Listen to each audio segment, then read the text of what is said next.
हमारी film industry से कई लोग पॉलिटिशियन बने हैं, क्या आप भी ऐसा नहीं, जो लोग फिल्म इंडस्ट्री से पॉलिटिशियन बने उनमें एक दत्त साहब को छोड़कर बाकी सब अपनी कन्वीनियंस के लिए बने हैं। सिवाय दत्त साहब के हर आदमी इस वजह से पॉलिटिशियन बन गया है कि उसका कोई ना कोई फायदा होगा उसमें, और होगा, और हो रहा है। हो रहा है। क्या आप कभी कभी नहीं, पॉलिटिक्स में जाएंगे? कभी नहीं। आप, मेरा क्या है, मेरा प्रॉब्लम है, मैं मुसलसल झूठ नहीं बोल सकता, तो मैं पॉलिटिशियन बन नहीं सकता। पॉलिटिशियन बनने के लिए झूठ बोलना बहुत जरूरी बहुत है। अवश्य है, क्योंकि कितने लोगों को खुश रखना है। अगर भारत में करप्शन कुछ कम हो जाए। देखिए, मैं इस बात पे भी सहमत नहीं हूँ कि सिर्फ भारत में करप्शन है। नहीं, करप्शन सारी दुनिया में है, लेकिन क्या मैं सही हूँ अगर मैं ये कहूँ कि भारत में करप्शन छोटी लेवल से शुरू होती है और बड़ी लेवल तक जाती है? मैं तो कहता हूँ बड़ी से बड़ी लेवल से शुरू होती है और छोटी तक पहुँचती है। जी, उसकी वजह है कि अगर मैं एक नौकर हूँ, अगर अपने मालिक के यहाँ काम करता हूँ, मेरा मालिक शराब नहीं पीता, जुआ नहीं खेलता, मेरी हिम्मत नहीं होगी कि मैं घर के अंदर शराब पी के जुआ खेल के घुसूँ। लेकिन अगर मुझे मालूम है कि मेरा मालिक जो है परले दर्जे का अय्याश है, तो आपको कौन रोक तो सकता फिर है? मुझे कौन रोक सकता है? वो खुद ही नहीं रुकेगा तो मुझे क्या रोकेगा? तो हमारी जब तक ऊपर का हिस्सा ठीक नहीं होगा, बिल्कुल पूरा फैब्रिक बदलना पड़ता है। जैसे अगर कोई जगह सड़ जाए तो कपड़ा तो है नहीं कि काटा पैबंद लगा दिया ना, इसको पूरा फैब्रिक बदलना पड़ता है, बिल्कुल एक कैंसर की तरह बिल्कुल एलिमिनेट करके फेंक देना पड़ता है। ये कभी होगा? मुश्किल है। आप दोस्ती को कितना महत्व देते हैं? मैं दोस्त को अपनी फैमिली मेम्बर जितना महत्व देता हूँ। दोस्त के लिए सब कुछ कर सकते हैं? हाँ, अगर ज़रूरत पड़े दोस्त के लिए जान भी दे सकता हूँ। क्या आपने कभी ऐसा किया है? मैं कई बार मरते मरते बचा हूँ दोस्तों के लिए, लेकिन मैं उसके बारे में बोलना नहीं चाहता। बोल दिया तो फिर दोस्ती खत्म हो जाती है। खत्म हो जाती है, सही कहा आपने।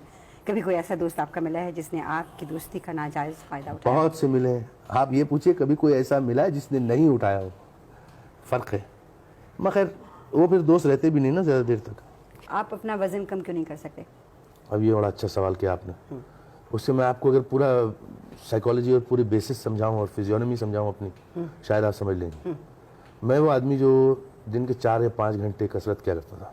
4-5 घंटे? जी हाँ, बैडमिंटन वगैरह, फ्री हैंड एक्सरसाइजेज, वेट्स। उसके बाद मेरा एक्सीडेंट हुआ तो मैं 3 महीने तक बिस्तर पे पड़ा रहा। डॉक्टर ने मुझे मना किया कि 3 साल तक कोई एक्सरसाइज मत करना, क्योंकि मेरी सब हड्डियाँ टूटी हुई थी बुरी तरह। और उसके बाद जब ठीक हुआ मैं फिर शुरू करने लगा, फिर एक और एक्सीडेंट हुआ, फिर टांग टूट गई, फिर लेट गया बिस्तर में। उसके बाद मुझे एक पिछले साल 2 साल पहले एक अटैक हुआ था called the Bell's palsy, which is paralyses the left side of your face, any side, it can paralyse right और लेफ्ट। तो मेरा ये हिस्सा मुंह का पैरालाइज हो गया था। तो 2 महीने 2.5 महीने के लिए I was kept on steroids. Oh my God. When you kept on steroids इतने लंबे पीरियड के लिए, ओह फॉर और श्योर। फिर आपको मना कर दिया जाए कि आप कसरत मत कीजिए, कुछ मत कीजिए, तो naturally your weight is bound चलिए, टू आपकी इंक्रीज। बात मैं समझ गई। तो ये हिस्ट्री है पूरी उसकी। आपको तकलीफ तो नहीं होती चलने फिरने में वैसे? नहीं, बिल्कुल नहीं।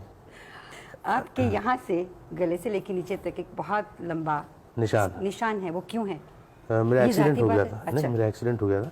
अब ये तो नहीं बता सकता हूँ आपको कि दाढ़ी बनाते हुए रेजर स्लिप हो गया था, लग गया था, आप मानेंगे नहीं। मेरा एक्सीडेंट हुआ था, और पहला एक्सीडेंट जो हुआ था, और उसमें कुछ ये मेरी 11 पसलियाँ टूट गई थी, अरे, टांग टूट गई थी, मरते मरते बचा मैं। ये पहला एक्सीडेंट, इसके बाद भी और हुए थे? कई हो चुके हैं मेरे साथ, हादसे तो लगे हुए हैं। वो क्या, वो चुंबक की तरह? हाँ, वो मैं इसी क्या कहते हैं उसको, कहते हैं कुछ लोग ऐसे होते हैं जो कि मुसीबत का सामना करते हैं, और कुछ लोग ऐसे होते हैं जो अच्छे खासे चल रहे होते हैं सड़क में, मुसीबत पीछे से आके टटोलती है, अरे भाई ज़रा सुनना। तो मैं उनमें से हूँ। आप बहुत धार्मिक विचार के हैं? धार्मिक, हाँ, मेरा मज़हब इंसानियत है। आप इस्लाम में विश्वास रखते हैं? बिल्कुल रखता हूँ, इसीलिए इस बात में विश्वास रखता हूँ कि इंसान बहुत बड़ा है, चाहे वो किसी भी मज़हब का हो।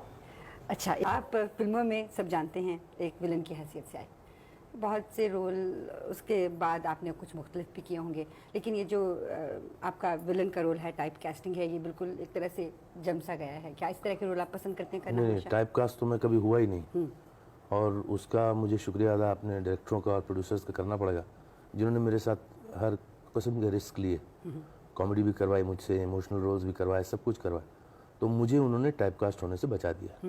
यानी मेरी फिल्म कोई देखने जाता है तो उन्हें ये नहीं मालूम पड़ता कि साहब इसमें ये क्या करने वाला है, एक हटके ही बात उनको नजर आती है। जैसे वो चंद्रशेखर की गूगली हुआ करती थी ना चाइना में, जी जी, वैसा है सब। एक आपकी फिल्म मुझे बहुत पसंद आई थी, नूतन के साथ थी तेरी माँ जहाँ से राज तारा खोसला होगी। साहब की फिल्म जी, थी वो। बहुत खूबसूरत थी, अदाकारी उसमें आपकी बहुत अच्छी थी। और मगर बदकिस्मती से चली नहीं फिल्म ज़्यादा।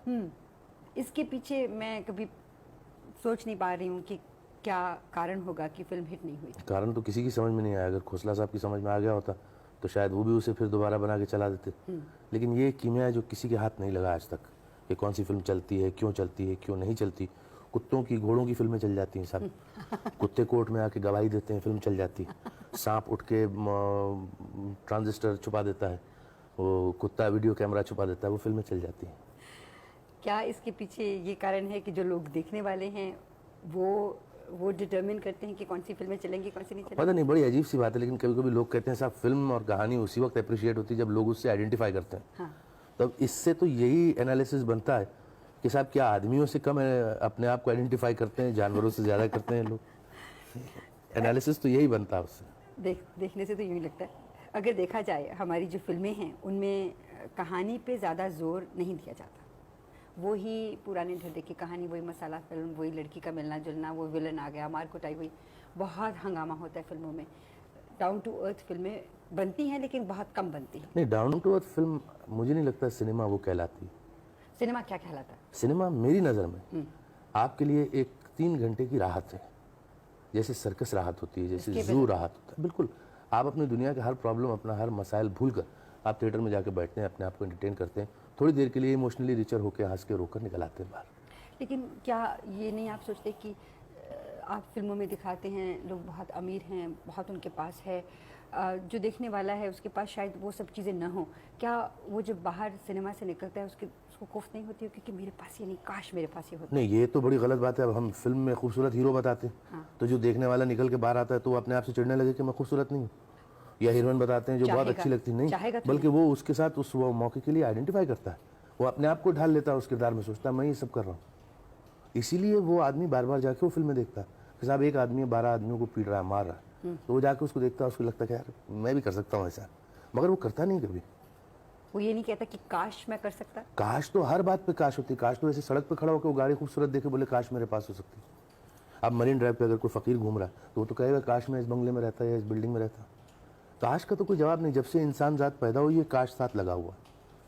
तो फिल्मों को देख के उन लोगों को कोफ्त नहीं होती होगी? नहीं, मुझे नहीं लगता कोफ्त होती, बल्कि उनके लिए थोड़ी देर के लिए वो उन घरों में जाकर बैठ जाते हैं, थोड़ी देर के लिए वो उस कहानी का एक हिस्सा बन जाते हैं, थोड़ी देर के लिए वो रईसी का एक हिस्सा बन जाते हैं, अगर रईसी है फिल्म में तो। अभी जो आजकल फिल्में बनती हैं, आपने रेप की भी बात की, उसे देखकर ज़रा मैं खुद एक औरत होते हुए पसंद नहीं करती कि इस तरह के सीन देखे जाएं, दिखाए जाएं। तो आपको तो न्यूज़पेपर भी नहीं पढ़ना चाहिए। क्या ये हकीकत है? आपको न्यूज़पेपर भी नहीं पढ़ना चाहिए, आपको समाज सेवा के सेंटर्स में भी नहीं जाना चाहिए, क्योंकि ये हकीकत क्योंकि आप जाते हैं। हमको देखिए हमारा प्रॉब्लम क्या है, एक ज़माने में लिटरेचर जो था वो लिखा जाता था एनवायरनमेंट, कल्चर, उस वक्त की ज़रूरियात को देखकर, उस वक्त के माहौल को देखकर वो रिफ्लेक्ट करता था। सिमिलरली आज सिनेमा हमारे यहाँ जो बनती है वो आजकल के माहौल का रिफ्लेक्शन है। It is not the image, it is not the subject, it is not the matter, it is merely an image. जो होता है उसको हमारी फिल्में रिफ्लेक्ट करती हैं। ये सब चीज़ें हम लोग देखकर पढ़ के पेपरों में उस पर प्लॉट बनाते हैं लोग।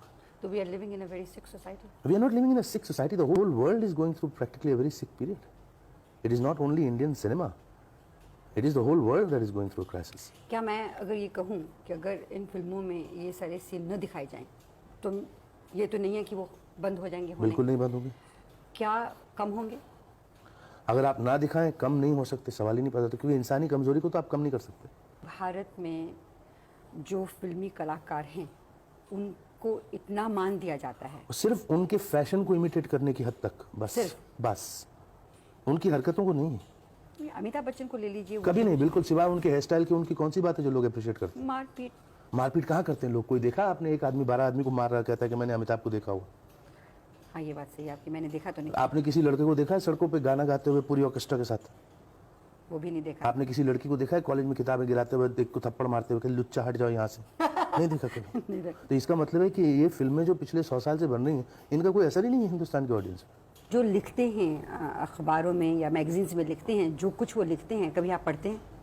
हाँ, जब कोई घटिया बात लिखी जाती है तो लोग सामने ला के रख देते हैं कि अरे यार ये पढ़ो, देखो कैसे लिखा हुआ। आपके बारे में? किसी के बारे में भी आप पढ़ते हैं तो क्या आप महसूस करते हैं उस समय? अच्छा नहीं लगता, ऐसे लगता है जैसे आपको कोई आपके बेडरूम में दरवाज़ा खोल के झांक रहा है अंदर। तो आप ये समझते हैं कि जो फिल्मी दुनिया की बातें हैं उसको बताया ना जाए? जो फिल्मी दुनिया की